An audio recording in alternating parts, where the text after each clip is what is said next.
Hi guys, எல்லோருக்கும் வணக்கம். Welcome back to my channel. இன்றைக்கி நம்ம என்ன வீடியோ பார்க்க போகிறோம் அப்படின்னா, என்னோடய ஃப்ரெண்டோட மேரேஜ்க்காக நான் என்னோடய ஊருக்கு போயிருந்தேன். ஆக்சுவலி இது லாஸ்ட் இயர் மே மந்த் எடுத்த வீடியோங்க. எனக்கு சுத்தமாக ஞாபகமே இல்லை, மறந்து போயிட்டேன். இப்போ தான் வந்து என்னோடய ஃபோன் ஸ்டோரேஜ் ஃபுல்லாகிடுச்சின்னு சொல்லிட்டு டெலீட் பண்ணிகிட்டு இருந்தேன் ஃபோட்டோஸ் வீடியோஸ்லாம். அப்போ நான் பார்த்தேன், ஐயோ நம்ம விலாக் போட வீடியோ எடுத்து வச்சோமே போடலையே சொல்லிட்டு. ஸோ அதனால தான் இப்போ உங்களுக்கு எடிட் பண்ணி அப்லோட் பண்ணுறேன். என் ஃப்ரெண்டோட ரிசப்ஷன் பார்த்திங்கன்னா, நான் இந்த வீடியோ எடுக்கிற அன்றைக்கி ஈவினிங் வந்து திருவண்ணாமலையில் நடக்குது. பட் நாங்கள் ஒன் டே முன்னாடியே வந்து இந்த ஒரு இடத்துக்கு வந்துட்டோம். இது எந்த ஊருன்னு பார்த்தீங்கன்னா, வேலூர் டு திருவண்ணாமலைக்கு நடுவில் கண்ணமங்கலம்னு ஒரு ஊர் இருக்குது. அதுக்குள்ளே வந்தால் ஒரு வில்லேஜ் தான் இது. இது வந்து என்னோட தாத்தா பாட்டி ஊர். அதாவது எங்கள் அப்பாவோட அப்பா அம்மா, என்னோட அம்மாவோட அப்பா அம்மாவும் இதுக்கு முன்னாடி சின்ன வயசில் இருக்கும் போது இங்கே தான் இருந்தாங்க. அதுக்கப்புறம் ஷிஃப்ட் ஆகி வேறு ஊருக்கு போயிட்டாங்க. இங்கே தான் வந்து நான் ஆல்மோஸ்ட் ஒரு 8 to 9 இயர்ஸ் இருந்தேன். நான் சின்ன வயசு ஃபஸ்ட் ஸ்டாண்டர்ட் செகண்ட் ஸ்டாண்டர்ட்லேருந்து 9th வரைக்கும் இங்கே தான் இருந்து நான் படித்தேன். அதுக்கப்புறமா தான் திருவண்ணாமலைக்கு போயிட்டு 10th to 12th 3 வருஷம் நான் படித்தேன். அப்புறமா வந்து இங்கே சென்னைக்கு வந்துட்டேன் காலேஜ் படிக்கிறதுக்காக.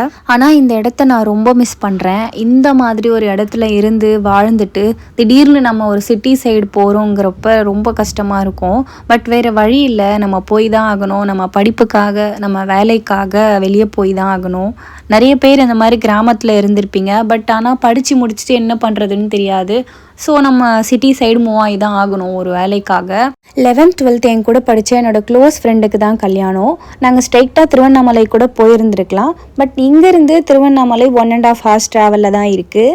என் ஹஸ்பண்டும் இதுக்கு முன்னாடி இந்த ஊருக்கு வந்ததில்லை. ஸோ அதனால் நாங்கள் ஒரு நாள் முன்னாடி இங்கே வந்து இருந்துட்டு ஆஃப்டர்நூன் மேலே கிளம்பி போனோம். இது வந்து நான் என் கையால் நானும் என் அப்பாவும் நட்ட மாமரம். இது ஒரே வருஷத்தில் காய்க்கும்னு சொன்னாங்க. சொன்ன மாதிரியே அடுத்த வருஷமே 2 மாங்காய் காய்ச்சதுங்க. ஒரு 5 வருஷத்தில் எவ்வளோ மாங்காய் பாருங்கள். மரம் சின்னதாக தான் இருக்குது, ஆனால் நிறைய மாங்காய். இதுக்கு முன்னாடி இங்கே நிறைய மரம் செடியெலாம் இருந்தது. இப்போ நான் நின்றுட்டு இருக்கிற இடம் இதுக்கு முன்னாடி ஃபுல்லாக வந்து வெறும் வாழைத்தோட்டமாக இருந்தது. அதிலே கனகாமரம் பூ இருந்தது, மல்லிப்பூ செடி இருந்தது, கத்திரிக்காய் செடி இருந்தது, கீரை இருந்தது, லெமன், கொய்யா மரம் எல்லாமே இருந்தது. எங்கள் லைனாக ஒரு 4-5 தென்னை மரம் இருக்கும். அது எல்லாமுமே நானும் என் அப்பாவும் ஒரு 2013 இருக்கும்னு நினைக்கிறேன், எனக்கு சரியான ஞாபகம் இல்லை. அப்போ நாங்கள் நட்ட தென்னை மரம் தான் இப்போ வரைக்கும் நல்லா காய்ச்சிக்கிட்டு இருக்கு. நாங்கள் சென்னையிலேருந்து இங்கே பைக்லேயே தான் வந்தோம். ஸோ அதனால் இப்போவே மாங்காய் அறுத்துட்டு பைக்லேயே முன்னாடி வச்சுட்டு போயிடலான்னு மாங்காய்லாம் அறுத்துட்டு இருந்தோம். ஆனால் மாங்காய் பறிக்கிறது அவ்வளோ ஈஸியாக இல்லை. ஏன்னா இந்த மரம் ஃபுல்லாக ரெட் கலரில் ஒரு எறும்பு கூடு கட்டி வச்சுருந்தது. அது மொசரை எறும்புன்னு சொல்லுவாங்க எங்கள் ஊர் சைடு. உங்கள் ஊர் சைட்லலாம் என்னன்னு சொல்லுவாங்கன்னு கமெண்ட்டில் சொல்லுங்கள். அது கடிச்சா பயங்கரமாக வலிக்குதுங்க. ஆனாலும் நாங்கள் அதெல்லாம் தட்டி விட்டு பொறுமையாக அதை அறுத்துட்டு இருந்தோம். ஒரு சில மாங்காய்லாம் அறுக்கவே முடியல, அவ்வளோ எறும்பு ஒரு இதுலேயுமே கூடு கட்டி வச்சுருந்தது அந்த மாங்காய் இலையே வச்சு. போன வருஷம் பார்த்திங்கன்னா இவ்வளோ மாங்காய் காய்ச்சிருந்தது. ஆனால் இந்த வருஷம் நிறைய பிஞ்சு வச்சுது. ஆனால் வந்து வெயிலில் எல்லாமே கொட்டிடுச்சுன்னு சொன்னார் அப்பா. இது வந்து ஒன்று பாருங்கள் எவ்வளோ பெருசாக இருக்குது. இதில் வீடியோவில் பார்க்க எப்படி தெரியுதுன்னு தெரியல, பட் நேரில் ஒன்று அவ்வளோ பெருசு. இது எல்லாமே ஒட்டு மாங்காய். சாப்பிட்றதுக்கே அவ்வளோ டேஸ்ட்டாக இருக்கும். பழுத்தாலும் இனிப்பாக இருக்கும். ஸோ வந்து நம்ம பழுக்க வச்சும் சாப்பிட்டுக்கலாம், இல்லைனா ஊறுகாய் போட்டுக்கலாம். சம்மர் ஸ்டார்ட் ஆகிடுச்சு, சரி மாம்பழ சீசன் தானே, நம்ம மாம்பழம் வாங்கி சாப்பிட்லான்னு கடையில் போய் கேட்டால் அவ்வளோ ரேட் சொல்கிறாங்க. ஒரு வேளை இன்னும் கொஞ்ச நாள் வெயிட் பண்ணணுமோ என்னமோ, அதுக்கப்புறம் மேபி ரேட் குறையலாம். அதனால் எதுவும் மாம்பழம்லாம் வாங்கலை. எனக்கு மாம்பழம்னா ரொம்ப பிடிக்கும். அதை வச்சு நிறைய ரெசிபி செய்யலாம். அப்படியே கட் பண்ணி சாப்பிட்றதுக்கு கூட அவ்வளோ சூப்பராக இருக்கும். சேனல் மறக்காமல் சப்ஸ்கிரைப் பண்ணி வச்சுக்கோங்க. நான் ரெசிபி எதுவும் மாம்பழம்லாம் வச்சு செஞ்சால் கண்டிப்பாக ஷேர் பண்ணுறேன். இனிமேல் வீடியோஸ் உங்களுக்கு ஓரளவுக்கு ரெகுலராக வரும். என்னால் முடிஞ்ச அளவுக்கு நான் வீடியோ அப்லோட் பண்ண ட்ரை பண்ணுறேன். உங்களுக்கு எந்த மாதிரியான வீடியோஸ் பிடிக்கும், எந்த மாதிரி நீங்கள் எதிர்பார்க்குறீங்கன்னு உங்களுக்கு ஏதாவது ஒரு ஐடியா இருந்தால் கண்டிப்பாக எனக்கு கமெண்ட்டில் சொல்லுங்கள். இது எனக்கு ஒரு பெரிய ஹெல்ப்ஃபுல்லாக இருக்கும். எனக்கு என்ன வீடியோஸ் போடுறதுனே எனக்கு தெரியல லிட்ரலி. ஸோ உங்களுக்கு இந்த மாதிரி டெய்லி விலாக்ஸ் வேணுமா, இல்லைனா வேறு ஏதாவது ஷாப்பிங் விலாக்ஸ் அந்த மாதிரி வேணுமா, உங்களுக்கு எது பிடிச்சிருக்கு, இல்லை குக்கிங் விலாக்ஸான்னு எனக்கு மறக்காமல் கமெண்ட்லேயே சொல்லுங்கள்.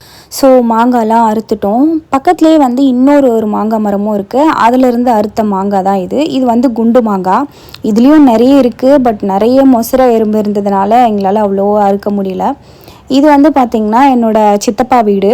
ஆனால் அவங்க வந்து இங்கே இல்லை. அவங்க வந்து கொஞ்சம் சிட்டி சைடு அந்த மாதிரி கொஞ்சம் மெயினில் இருக்காங்க.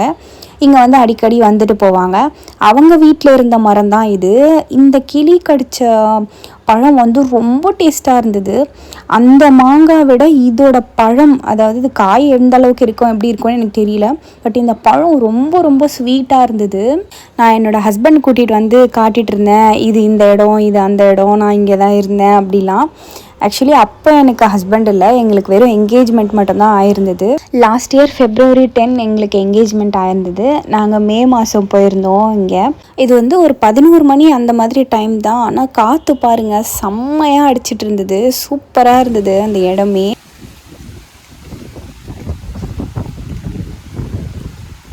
இங்கே பூச்செடியும் நிறைய இருந்தது. இப்போ கொஞ்சம் தான் இருக்குது. இங்கே கூட பாருங்கள் கனகாமரம் இருக்குது. என் பாட்டி இருந்தப்போ நிறைய பூச்செடி வச்சுருந்தாங்க. மல்லிப்பூ, அப்புறம் முல்லைச்செடி இருந்தது, கனகாமரம் நிறைய இருந்தது. மெயினாக கனகாமரம் தான் இருந்தது. அப்போலேருந்தே எனக்கு கனகாமரம்னா ரொம்ப பிடிக்கும். ஆனால் இப்போ வந்து ட்ரெண்டிங்காக போயிட்டுருக்கு போல் இந்த கனகாமரம்லாம். க்ரீன் கலர் கனகாமரம் கூட எங்கள் வீட்டில் இருந்தது. இப்போது இவ்வளோ தான் இருக்குது. எங்கள் வீட்டுக்கு முன்னாடி ஒரு 4-5 மல்லிச்செடி இருக்கும். அதுலேயே நிறைய பூ பூக்கும். ஸ்கூலுக்குலாம் கட்டி வச்சுட்டு போவேன் நான். இங்கேருந்து பார்த்தீங்கன்னா கொஞ்சம் தூரத்தில் எங்கள் வீடு தெரியும். நாங்கள் அவ்வளோதான். இங்கேருந்து அந்த கிளி கடித்த மாங்காவும் ஒரு மாங்காய் மட்டும் அறுத்துட்டு நாங்கள் கிளம்பிட்டோம். ஏன்னா இதுக்கப்புறம் நாங்கள் இங்கேருந்து கிளம்பி திருவண்ணாமலை போகணும். போயிட்டு அதுக்கப்புறம் ஈவினிங்காக ரெடி ஆகி ரிசப்ஷனுக்கு போகணும்.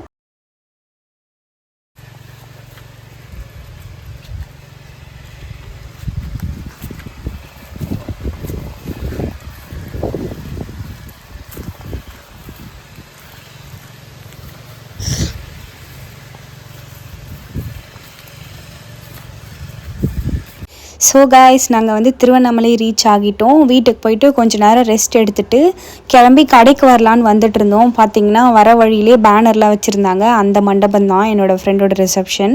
எங்கே வந்திருந்தோன்னு பார்த்தீங்கன்னா ட்ரெண்ட்ஸ்க்கு தான் வந்திருந்தோம். என்னோடய ஹஸ்பண்டுக்கு ட்ரெஸ் எடுக்க வந்திருந்தோம்.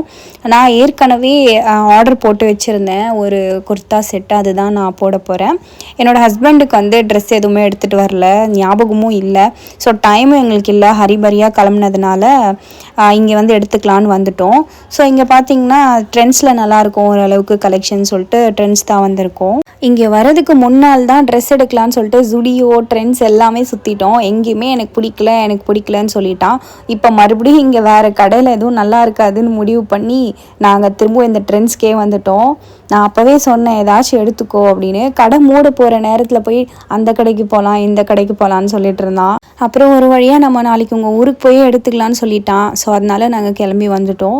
என் ஹஸ்பண்டுக்கு சைஸ் கிடைக்கிறதே ரொம்ப கஷ்டம். ஸ்மால் சைஸ் வந்து ரொம்ப லிமிட்டடாக தான் வச்சுருப்பாங்க. அதுவே என் ஹஸ்பண்டுக்கு லூஸாக இருக்கும். ஸோ சைஸ் பிரச்சனை ஒன்று. இன்னொன்று வந்து என்னோடய குர்தா செட் வந்து கோல்டு கலர். ஸோ அதுக்கு மேட்சிங்காக எடுக்கலான்னு பார்த்தோம். பட் ஆனால் அதுக்கு மேட்சிங்காலாம் நம்ம தேட முடியாது. அதெல்லாம் முன்னாடியே நம்ம பிளான் பண்ணி வச்சுருந்துருக்கணும். லாஸ்ட் மினிட்ல வந்து எனக்கு இந்த கலர் தான் வேணும், இந்த சைஸ் தான் வேணும், இப்படி தான் வேணும்னு கேட்டால் கிடைக்காது. நம்ம கிடைக்கிறதுல எது நல்லா இருக்கோ அதுதான் எடுத்துக்கணும்னு ஃபஸ்ட்டே சொல்லிட்டேன். இந்த ஷர்ட் வந்து எனக்கு ரொம்ப பிடிச்சிருந்தது. நாங்கள் லாஸ்ட் நைட் வந்து ட்ரெண்ட்ஸில் வந்து தாம்பரம் ட்ரெண்ட்ஸில் பார்த்தப்பவே இது எனக்கு பிடிச்சிருந்தது.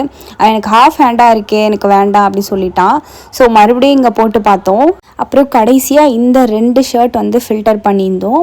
இதில் அந்த லெஃப்ட் சைடில் இருக்க இந்த ஷர்ட் வந்து ஓரளவுக்கு என்னோடய ட்ரெஸ்க்கு மேட்சாக இருந்தது. ஸோ அதையே சூஸ் பண்ணி எடுத்துக்கிட்டோம். நெக்ஸ்ட் கிஃப்ட் வாங்க போனோம். போகிற வழியிலே வந்து அண்ணாமலையார் கோயில் பார்த்தோம். பட் உள்ளே போக முடியல, சுத்தமாக டைம் இல்லை. கிஃப்ட் வாங்கிட்டு வீட்டுக்கு போய் நம்ம கிளம்பணும். திருவண்ணாமலையில் இருக்க ஜிஆர்டிக்கு தான் போயிருந்தேன். அவளுக்கு வந்து கொலுசு வெள்ளியில் வாங்கலான்னு சொல்லி நினச்சேன். அதனால தான் போய் கொலுசு கலெக்ஷன் பார்த்துட்டு இருந்தேன். இதில் அந்த பால் மாதிரி இருக்கு இல்லையா, இந்த கொலுசு தான் வந்து நான் எடுத்திருந்தேன். வேறு வந்து ரொம்ப வெயிட் ஜாஸ்தியாக இருந்தது, அவ்வளோ என்னால் அஃபோர்ட் பண்ண முடியல. இது ஒரு 26 கிராம்ஸோ என்னமோ இருந்துச்சு. அப்போவே வந்து இது 3000 வந்துச்சு. ஸோ அதை மட்டும் வாங்கிட்டு பேக் பண்ணிவிட்டு கிளம்பிட்டேன்.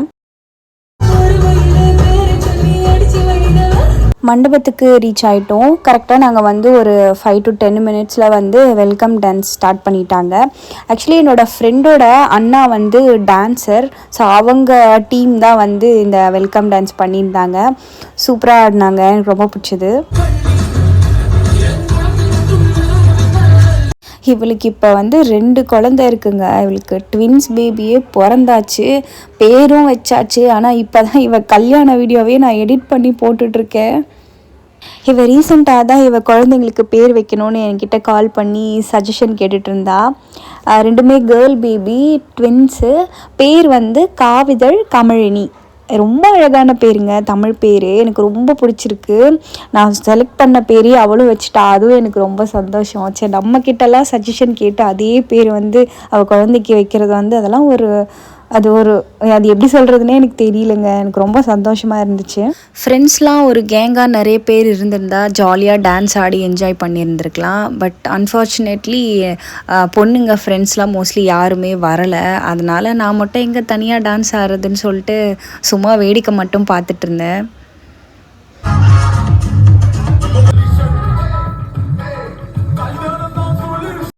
இந்த டான்ஸ் ஸ்டெப் பார்த்து உங்களுக்கு இது எந்த பாட்டுன்னு கண்டுபிடிக்க முடிஞ்சால் எனக்கு கமெண்ட் பண்ணுங்கள். ரொம்ப ஈஸி தான். அப்புறம் நாங்கள் வந்து சாப்பிட வந்துட்டோம். நாங்கள் பண்ணுற ஒரே விஷயம் என்னென்னா, இந்த மாதிரி ஏதாவது ஃப்ரெண்ட்ஸ் கல்யாணத்துக்கு போயிட்டு அங்கேயே உட்காந்து அவங்க கூடயே டைம் ஸ்பெண்ட் பண்ணிவிட்டு அதுக்கப்புறம் கரெக்டாக நாங்கள் சாப்பிட போகிற டைமில் சாப்பாடு இருக்க மாட்டேங்குது. என் ஹஸ்பண்டோட ஃப்ரெண்டு கல்யாணம் ஒரு 2-3 கல்யாணத்துக்கு நாங்கள் போய் இதே தான். நாங்கள் போயிட்டு அங்கே உட்காந்துட்டு டைம் ஸ்பெண்ட் பண்ணிவிட்டு அப்புறம் சாப்பிட வரும்போது சாப்பாடு இருக்காது. இந்த மாதிரி தான் இனிமேல் வந்து எங்கே போனாலும் சாப்பாடு முக்கியம் பிகிலு. ஃபஸ்ட்டு போனவுடனே நமக்கு சாப்பாடு தான். நெக்ஸ்ட்டு தான் எதுவாக இருந்தாலும் முடிவு பண்ணியாச்சு. ஸோ திருப்தியாக சாப்பிட்டேன். சாப்பாடு செம்மையாக இருந்தது. குறை சொல்கிறதுக்கு எதுவுமே இல்லை. எல்லாமே சூப்பராக இருந்துச்சு. அதுக்கப்புறம் திரும்ப போயிட்டு கொஞ்சம் ஃபோட்டோஸ் வீடியோஸ் எல்லாமே எடுத்துகிட்டு நாங்கள் வீட்டுக்கு கிளம்பிட்டோம். இதுதான் என்னோடய அவுட்ஃபிட். உங்களுக்கு பிடிச்சிருக்கா, நல்லா இருக்கான்னு எனக்கு கமெண்ட்டில் சொல்லுங்கள்.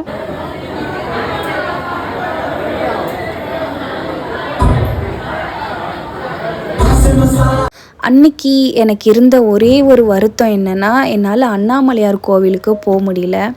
எப்போ போனாலும் திருவண்ணாமலைக்கு அந்த கோவிலுக்கு போகாமல் அண்ணாமலையார் பார்க்காம நான் வரமாட்டேன். பட் அன்றைக்கி வந்து போக முடியல. அது எனக்கு வருத்தமாக இருந்துச்சு. அதுக்கப்புறம் நான் திருவண்ணாமலைக்கு போகவே இல்லை. 1 இயர் ஆயிடுச்சு. திரும்ப போனால் கண்டிப்பாக கோவில் போயிட்டு தான் வரணும். என்னோடய ஸ்கூல் ஃப்ரெண்ட்ஸ் சில பேரையும் நான் பார்த்தேன். இவெல்லாம் வந்து எனக்கு அடையாளமே தெரியல. என்னடா எங்கேயோ பார்த்த மாதிரி இருக்கேன்னு பார்த்தா என்னோடய பழைய ஸ்கூல் ஃப்ரெண்டு தான். அவ்வளோதான் காய்ஸ். இவ்வளோ தூரம் பொறுமையாக இந்த வீடியோ பார்த்துருந்தீங்களா? உங்களுக்கெலாம் ரொம்ப ரொம்ப ரொம்ப தேங்க்ஸ். இதுதான் வந்து நாங்கள் ட்ரெண்ட்ஸில் எடுத்த ஷர்ட். எப்படி என் ட்ரெஸ் கூட மேட்ச் ஆகிருக்கா? மேட்ச் ஆகலை தான், இருந்தாலும் ஓரளவுக்கு மேட்ச் ஆகியிருக்கு. இதெல்லாம் ஒரு குட்டி குட்டி ஆசை தான், மேட்சிங்காக ட்ரெஸ் போடுறதெல்லாம். ஓகே காய்ஸ், தேங்க்ஸ் ஃபார் வாட்சிங். இன்னொரு வீடியோவில் பார்க்கலாம். பாய் பாய்.